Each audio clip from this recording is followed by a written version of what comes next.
दोस्तों नमस्कार। सितंबर 2026 आने वाला महीना वृश्चिक राशि वालों के लिए कैसा रहेगा? नवग्रहों का फलाफल किस प्रकार देखने को मिलेगा गोचर में? नवग्रहों की स्थिति किस प्रकार होगी? नवग्रह किस प्रकार सुफल देने में सक्षम होंगे?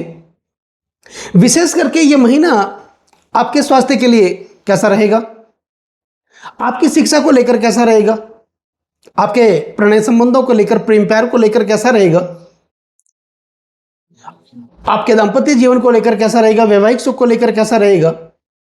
और हमारे लिए सबसे महत्वपूर्ण विषय भाग्य, करियर और बिजनेस को लेकर कैसा रहेगा? दोस्तों, ये जो राशिफल है वैसे तो आपकी जन्म की राशि चंद्र राशि पर आधारित है, यानी गोचर पर आधारित है। लेकिन अगर आपको अपना लग्न पता है, आपके पास अपनी जन्म कुंडली है, तो इस राशिफल को आप अपनी लग्न राशि के अनुसार भी देख सकते हैं। और अगर आप मेरे साथ चर्चा करना चाहते हैं, अपनी जन्म कुंडली का विश्लेषण मुझसे करवाना चाहते हैं, तो सिर्फ वीडियो और चैनल के डिस्क्रिप्शन में मेरे कॉन्टैक्ट नंबर हैं, आप मेरा संपर्क कर सकते हैं। तो सितंबर 2026 में वृश्चिक राशि वालों के लिए ग्रह गोचर की स्थिति ठीक इस प्रकार रहेगी। आपकी राशि के स्वामी बनते हैं मंगल, और मंगल आपके अष्टम भाव में विराजमान रहेंगे 18 सितंबर तक। 18 सितंबर के बाद मंगल राशि परिवर्तन करके आपके भाग्य भाव में, यानी नवम भाव में, देवगुरु बृहस्पति की उच्च राशि कर्क राशि में विराजमान होंगे। लेकिन 18 सितंबर से पहले आपके अष्टम भाव में रहेंगे। अष्टम भाव लग्न से अष्टम होने के कारण इस भाव को मारक भाव कहा जाता है। और मारक भाव में कोई भी ग्रह बैठ करके मार्केज बनते हैं, जो मृत्यु तुल्य दुखों का कारण बनते हैं। राहु आपके चतुर्थ भाव में शनिदेव की मूल त्रिकोण राशि कुंभ राशि में विराजमान रहेंगे, जो राहु की प्रिय राशि मानी जाती है।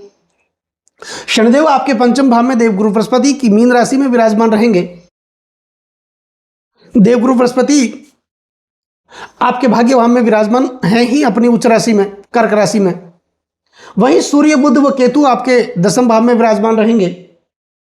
और शुक्र 2 सितंबर को राशि परिवर्तन करके आपके द्वादश भाव में अपनी स्व राशि तुला राशि में विराजमान रहेंगे। तो यह रहेगी ग्रह गोचर की स्थिति सितंबर 2026 में वृश्चिक राशि वालों के लिए। अब बात कर लेते हैं आपके स्वास्थ्य की, जो कि आपका पहला भाव, जिसे हम लग्न भाव भी कहते हैं। तो यहां पर स्वास्थ्य के स्वामी बनते हैं आपकी राशि के स्वामी मंगल। जैसा कि मैंने आपको बताया, मंगल रज के कारक हैं, अग्नि प्रदान ग्रह हैं। वो जल्दबाजी करवाते हैं, वो उकसाते हैं जल्दबाजी करने के लिए। तो लग्न जो भाव होता है वो हमारे आचरण का भाव होता है, हमारी इम्यून सिस्टम का भाव होता है, रोग प्रतिरोधक क्षमता का भाव माना जाता है, हमारे व्यक्तित्व का भाव माना जाता है, हमारी एनर्जी का भाव माना जाता है, कॉन्फिडेंस का भाव माना जाता है, हमारे चरित्र का भाव माना जाता है। तो इस भाव के स्वामी मंगल, जो कि राशि के स्वामी भी हैं आपके, वो रहेंगे आपके अष्टम भाव में विराजमान 18 सितंबर तक। तो 18 सितंबर से पहले स्वास्थ्य में थोड़ी बहुत तकलीफ आपको दे सकते हैं। कोई भी काम करने से पहले आप सोचें, जल्दबाजी न करें, क्योंकि मंगल जल्दबाजी करवाते हैं। गाड़ी चलाते समय सावधानी बरतें, उसमें भी आप जल्दबाजी न करें, क्योंकि मंगल दुर्घटनाओं का शिकार भी बना देते हैं। और वैसे अष्टम भाव दुर्घटनाओं का भाव माना जाता है। मंगल रज के कारक हैं, अग्नि प्रदान ग्रह हैं, पति पत्नी के बीच ये तनाव भी दे देते हैं। तो बस दोनों को एक दूसरे की भावनाओं को समझ करके ही आगे बढ़ना है। ये रहेगा आपके लिए 18 सितंबर तक। इस बात का विशेष आपको ध्यान देना है। 18 सितंबर के बाद जैसे ही मंगल आपके भाग्य भाव में, यानी नवम भाव में, अपनी नीच राशि कर्क राशि में विराजमान होंगे, लेकिन वहां पर देवगुरु बृहस्पति पहले से ही अपनी उच्च राशि में विराजमान है। बृहस्पति नवम भाव के कारक भी बनते हैं, वो कारक बनकर के विराजमान है, अपनी उच्च राशि कर्क राशि में है। तो मंगल वहां पर अपनी नीच राशि में होंगे। ऐसे में मंगल का नीचत्व भंग होगा, और वो मंगल बनाएंगे आपके लिए नीच भंग राजयोग। आपके भाग्य भाव में नीच भंग राजयोग बन रहा है। तो इस हिसाब से अगर देखें तो 18 सितंबर के बाद आपके भाग्य में एक विशेष जागृति देखने को मिलेगी। भाग्य में जो रुकावटें आ रही थी वो रुकावटें भी दूर होगी। यहां पर आपके लिए धार्मिकता बढ़ेगी, ईश्वर के प्रति विश्वास आपका बढ़ेगा। जहां भी धार्मिक कार्य होंगे, मांगलिक कार्य होंगे, समाज में, परिवार में, कुटुंब में, जहां भी आप अपने आप को आगे रखेंगे, वहां पर आप बढ़ चढ़ करके हिस्सा लेंगे, क्योंकि मंगल नेतृत्व क्षमता करते हैं। वो सेनानायक के सेनापति हैं, हमेशा आगे रखते हैं, लीडरशिप करवाते हैं। तो ये आप करेंगे, आपका कद बढ़ेगा, मान सम्मान पद प्रतिष्ठा आपको मिलेगी, और विशेष करके पिता के साथ आपके संबंध मधुर होंगे, और उसके कारण आपको आर्थिक सहायता भी मिलेगी, जो आपकी रोजगार की दृष्टि से, व्यापार की दृष्टि से अच्छी स्थिति है। तो भाग्य में जो रुकावटें आ रही थी वो दूर होगी, भाग्य का यहां प्रसाद भी देखने को मिलेगा। बृहस्पति स्वयं भाग्य के कारक बनके आपके भाग्य भाव में ही अपनी उच्च राशि कर्क राशि में विराजमान है, और बृहस्पति नवम दृष्टि से पंचम भाव को देख रहे हैं, जो कि त्रिकोण में तो वो बैठे हैं और त्रिकोण में इनकी दृष्टि जा रही है, और पंचम भाव के स्वामी स्वयं बृहस्पति बनते हैं। तो निश्चित तौर पर यह देखा जाए तो आकस्मिक धन की प्राप्ति होगी, आपके जो डेली इनकम है उसमें बढ़ोतरी देखने को मिलेगी। अब बात करते हैं आपकी शिक्षा की।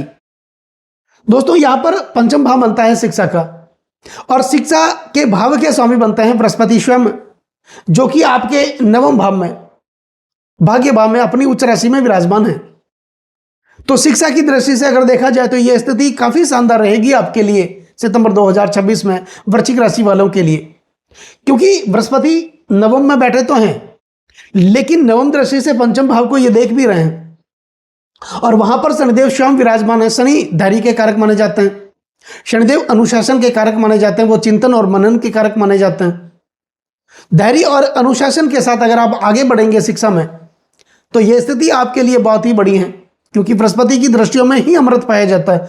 बृहस्पति नवम दृष्टि से पंचम भाव को देख रहे हैं, तो इनकी अमृत तुल्य दृष्टि आपके शिक्षा के भाव पर है। तो शिक्षा में आप आगे भी बढ़ेंगे।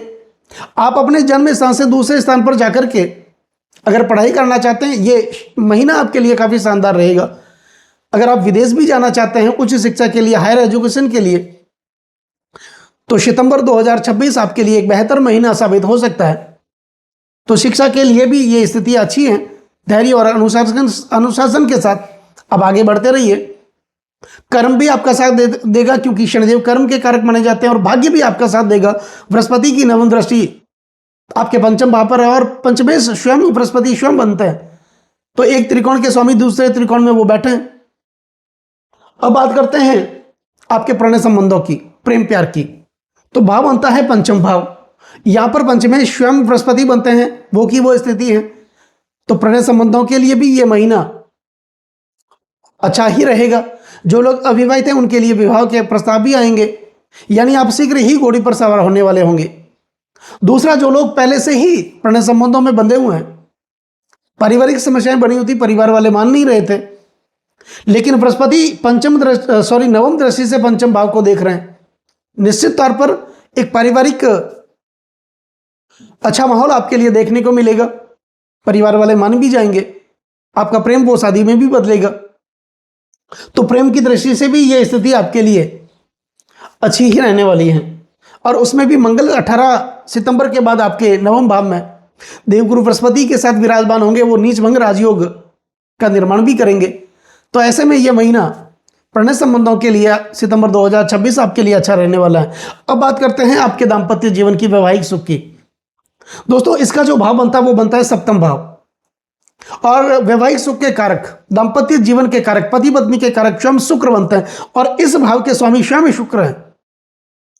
अब शुक्र 2 सितंबर के बाद राशि परिवर्तन करके आपके द्वादश भाव में चले जाएंगे।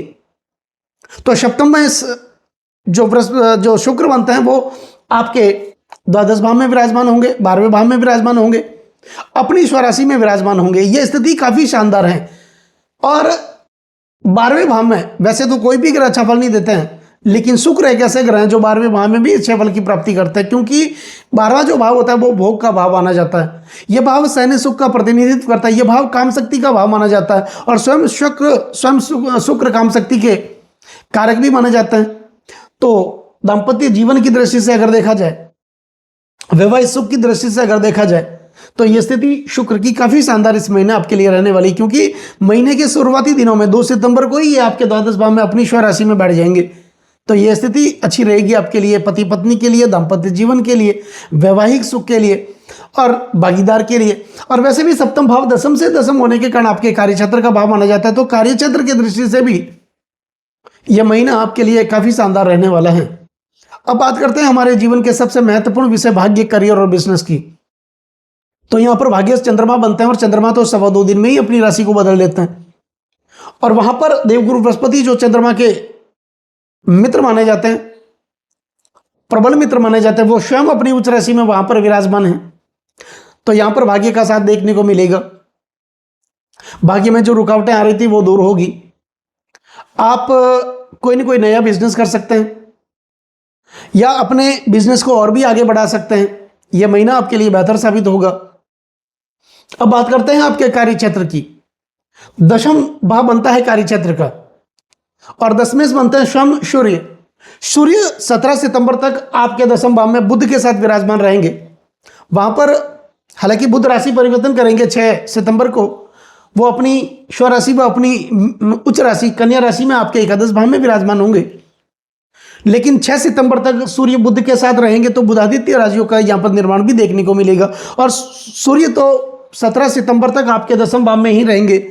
तो कार्य क्षेत्र की दृष्टि से, व्यापार की दृष्टि से, मान सम्मान पद प्रतिष्ठा की दृष्टि से यह स्थिति अच्छी रहेगी सूर्य की। सूर्य हमारे प्राणों के स्रोत भी हैं, वो जीवनदाता भी हैं, वो शासन प्रशासन के कारक माने जाते हैं, पद प्रमोशन के कारक माने जाते हैं। यहाँ पर पदोन्नति देखने को मिलेगी, आपका प्रमोशन मिलेगा, कोई बड़ी जिम्मेदारी आपको मिल सकती है। आत्मशक्ति का विकास होगा, क्योंकि सूर्य आत्मशक्ति के कारक माने जाते हैं, आत्मविश्वास के कारक माने जाते हैं। एक अलग प्रकार का आत्मविश्वास, अलग प्रकार की एनर्जी आपको देखने को मिलेगी 17 सितंबर तक। और 17 सितंबर के बाद सूर्य वो आपके एकादश भाव में चले जाएंगे, तो ये भी स्थिति आपके लिए अच्छी है। अब बात करते हैं आपके व्यापार की। तो यहां पर व्यापार का जो भाव बनता है वो बनता है एकादश भाव। यहां पर लाभ का भाव, व्यापार का भाव, इनकम का भाव तो बुध बनता है। बुध 6 सितंबर तक आपके दशम भाव में रहेंगे।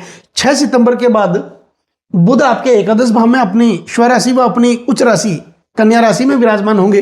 तो व्यापार की दृष्टि से अगर देखा जाए तो बुध की स्थिति आपके लिए इस महीने 6 सितंबर के बाद काफी शानदार रहने वाली है। तो व्यापार की दृष्टि से यानी व्यापार में कुछ न कुछ प्रगति देखने को मिलेगी। व्यापार में जो रुकावटें आ रही थी वो दूर होगी।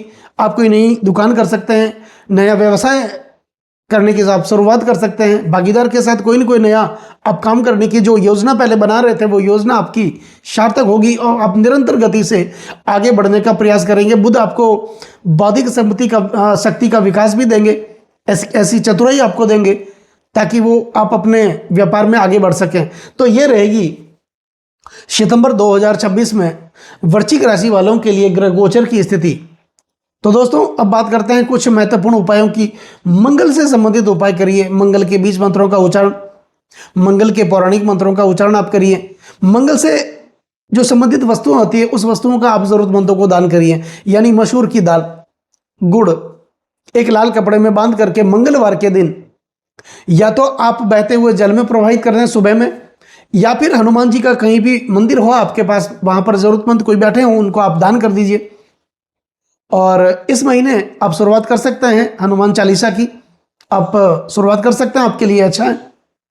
तो ये रहेगी ग्रह गोचर की स्थिति आपके लिए। तो दोस्तों नमस्कार।